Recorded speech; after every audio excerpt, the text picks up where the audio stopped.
नमस्कार दोस्तों, हमारे YouTube चैनल बुक्स प्ले में आपका स्वागत है। दोस्तों, हम बात कर रहे हैं the 5 AM club book summary की, जिसे मशहूर लेखक best selling book author robin Sharma ने लिखा है। इस बुक समरी को देखकर आप सीख सकते हैं कि कैसे हर दिन सुबह जल्दी उठकर शांत और एकांत माहौल का आनंद लेते हुए जिंदगी में सफल और कामयाब बन सकते हैं, और कैसे सफल लोग अपने पूरे दिन 100% प्रोडक्टिविटी के साथ काम करते हैं। लेखक मानते हैं कि सुबह जल्दी उठने से सफलता प्राप्त करने के सारे रास्ते खुल जाते हैं। लेखक ने इस बुक में मॉर्निंग के यूजफुल कॉन्सेप्ट्स, टिप्स और मेथड्स अलग अलग चैप्टर में विस्तार से बताए हैं। दोस्तों, ये वीडियो का तीसरा पार्ट है। इस वीडियो के बाकी सभी पार्ट्स का लिंक नीचे डिस्क्रिप्शन में दे दिया हूँ। इस वीडियो को देखने के बाद आप बाकी पार्ट्स को जरूर देखें। तो चलिए शुरू करते हैं।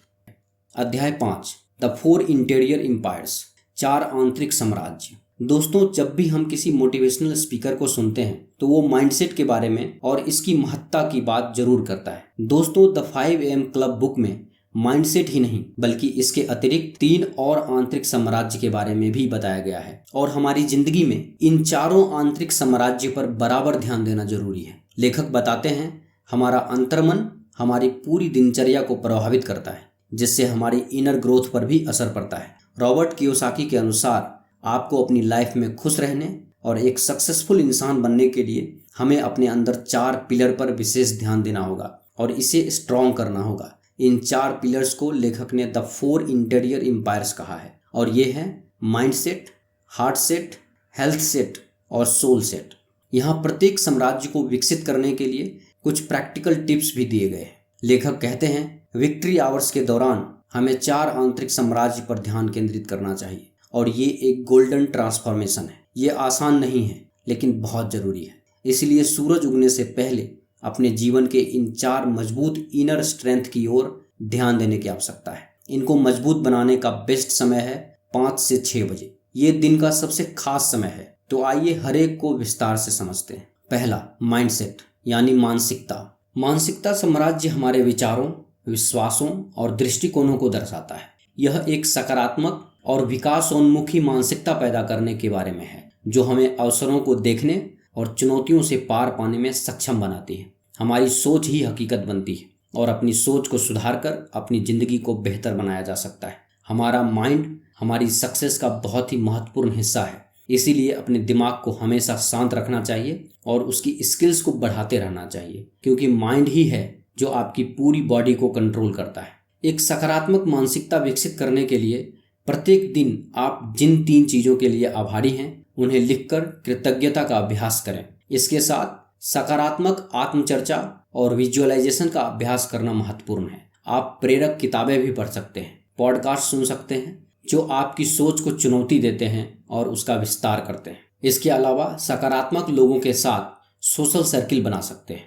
आगे लेखक बताते हैं कि माइंडसेट 2 तरह का होता है, फिक्स्ड माइंडसेट और ग्रोथ माइंडसेट। फिक्स माइंडसेट वाले लोगों का मानना है कि उनके गुण पत्थर की लकीर हैं और उसे किसी भी तरह से बदला नहीं जा सकता। ऐसे लोगों की नज़र में असफल व्यक्ति की परछाई नजर आती है, और उसके लिए प्रयास करना तभी मायने रखता है जब तक सफलता की 100% उम्मीद ना हो।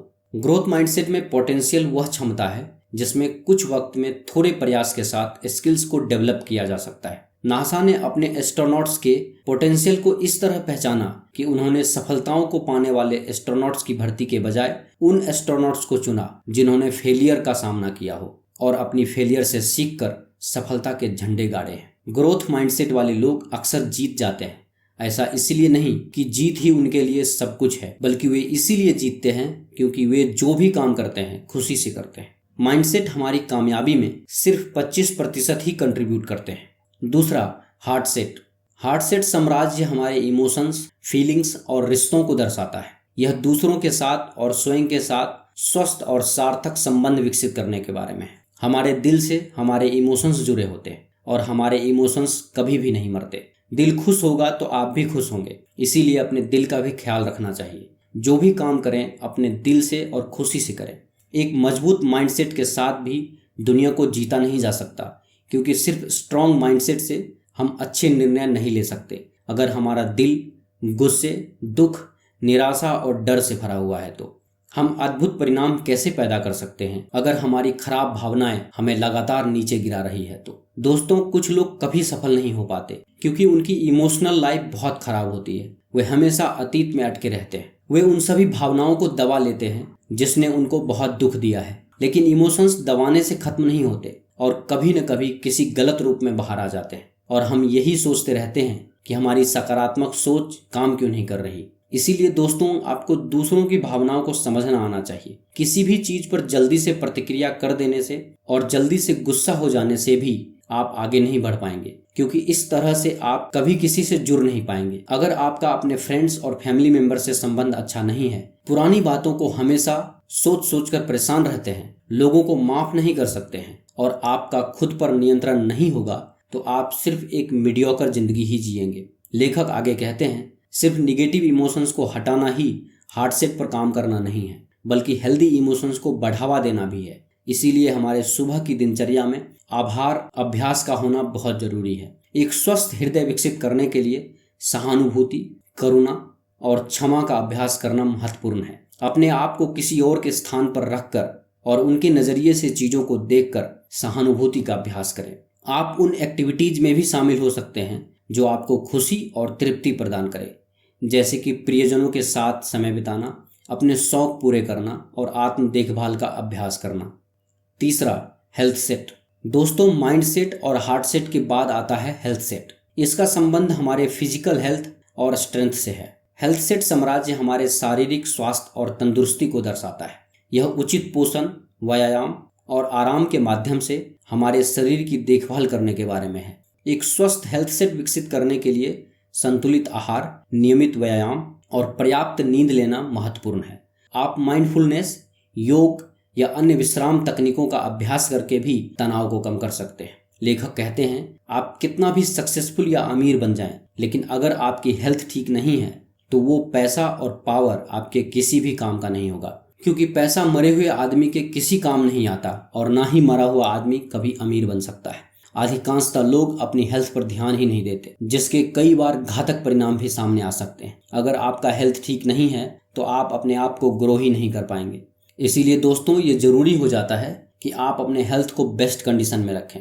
हर रोज अपनी हेल्थ के लिए टाइम निकालिए और एक्सरसाइज कीजिए। हर कामयाब आदमी अपनी हेल्थ के लिए हर दिन टाइम निकालते हैं, चाहे जितना व्यस्त रहें वे एक्सरसाइज जरूर करते हैं, पर आम इंसान ज्यादातर इसे समय की बर्बादी समझते हैं। सफल और टॉप परफॉर्मर बनना है तो अपने हेल्थ पे पूरा ध्यान देना होगा। लेखक कहते हैं, अगर आपको हेल्थ की वैल्यू समझनी है तो आप अपने घर के पास के किसी हॉस्पिटल में जाकर देखिए, आपको अपनी हेल्थ की वैल्यू समझ आ जाएगी। इन तीनों साम्राज्य में अच्छा होने के बावजूद हमारी जिंदगी का अंतिम महत्वपूर्ण पिलर आता है जिसके बिना हम इनकम्प्लीट हैं, और वह है सोल सेट।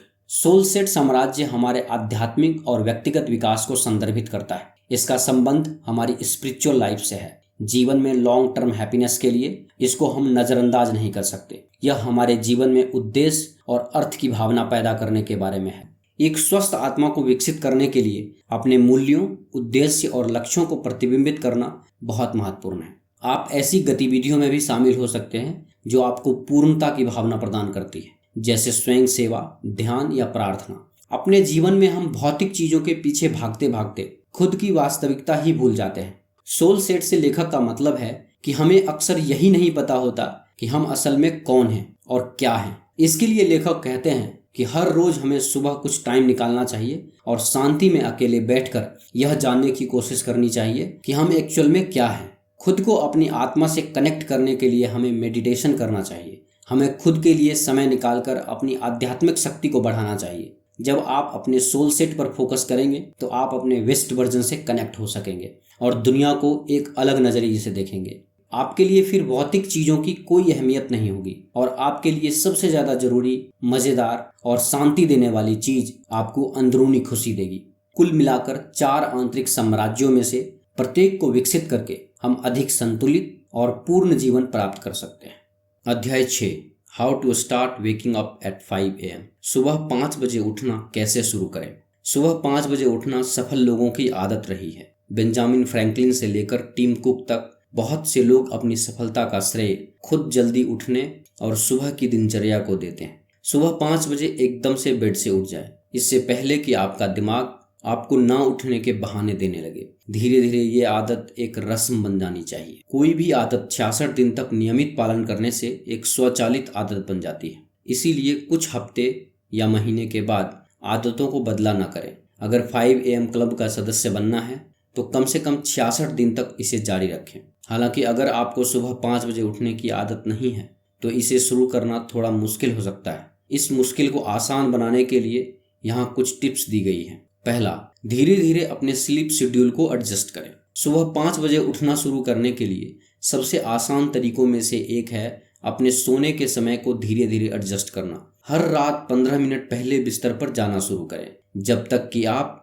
कम से कम 7 से 8 घंटे की नींद लेने के लिए सही समय पर सोने नहीं जाते। इस तरह आपका शरीर धीरे धीरे नए सोने के समय के लिए अभ्यस्त हो जाएगा और सुबह 5 बजे उठना आसान हो जाएगा। दूसरा, मॉर्निंग रूटीन बनाएं। सुबह की ऐसी दिनचर्या बनाना जिसका आप आनंद लेते हैं और जो आपको ऊर्जावान बनाए रखने में मदद करती है, सफलता के लिए आवश्यक है। अपनी सुबह की दिनचर्या में शामिल करने के लिए कुछ अच्छी चीजें हैं।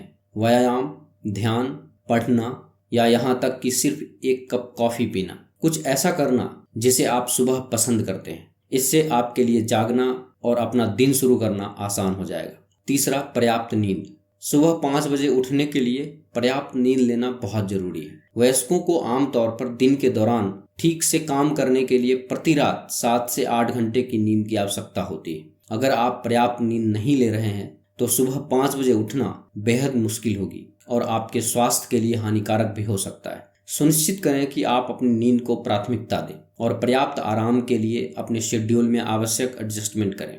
चौथा, स्नूज बटन ना दबाएं। स्नूज बटन दबाना लुभावना हो सकता है, लेकिन अगर आप सुबह 5 बजे उठना शुरू करना चाहते हैं तो यह एक आदत है जिससे बचना चाहिए। स्नूजिंग आपके नींद चक्र को बाधित करती है और वास्तव में आपके पूरे दिन अधिक थका हुआ महसूस करा सकती है। अगर आपको सुबह उठना मुश्किल लगता है तो अपनी अलार्म घड़ी को अपने बेड से दूर रखने की कोशिश करें, जिससे इसे बंद करने के लिए आपको शारीरिक रूप से बिस्तर से उठना पड़े। पांचवा, एक दोस्त ढूंढें। जागने के लिए एक दोस्त ढूंढना सुबह 5 बजे उठने की प्रक्रिया को अधिक सुखद और प्रेरक बना सकता है। किसी के पास आपको जवाबदेह ठहराने और अपनी प्रोग्रेस को शेयर करने के लिए आदत के प्रति प्रतिबद्ध रहने में सहायक हो सकता है। मॉर्निंग वर्कआउट ग्रुप में शामिल होने या किसी ऐसे दोस्त को खोजने पर विचार करें जो जल्दी उठना शुरू करना चाहता। छठा, स्वयं को पुरस्कृत कीजिए। जल्दी उठने के लिए खुद को पुरस्कृत करना मोटिवेटेड और आदत को बनाए रखने का एक शानदार तरीका है। जरूरी नहीं कि ये रिवार्ड कोई महंगा रिवार्ड हो। सिर्फ आपकी पसंदीदा कॉफी का एक कप या सुबह पढ़ने के लिए कुछ अतिरिक्त मिनट लेना आपके दिन को सकारात्मक नोट पर शुरू करने का एक शानदार तरीका हो सकता है। सुबह 5 बजे उठने की आदत शुरू करना चुनौतीपूर्ण हो सकता है, लेकिन सही दृष्टिकोण के साथ यह आपकी उत्पादकता और समग्र कल्याण के लिए गेम चेंजर हो सकता है। निरंतरता और प्रतिबद्धता के साथ जल्दी उठना एक ऐसी आदत बन सकती है जो आपके जीवन में महत्वपूर्ण लाभ लाती है। दोस्तों, आप देख रहे हैं रॉबिन शर्मा द्वारा लिखी बुक द 5 AM क्लब की समरी। यह समरी आपको कैसी लगी, कृपया हमें नीचे कमेंट बॉक्स में कमेंट करके जरूर बताएं। अगर आपको यह समरी अच्छा लगा हो तो इसे अपने दोस्तों और फैमिली मेंबर्स के साथ अवश्य शेयर करें और हमारे लेटेस्ट वीडियो को देखने के लिए हमारे YouTube चैनल बुक्स प्ले को सब्सक्राइब करें। धन्यवाद।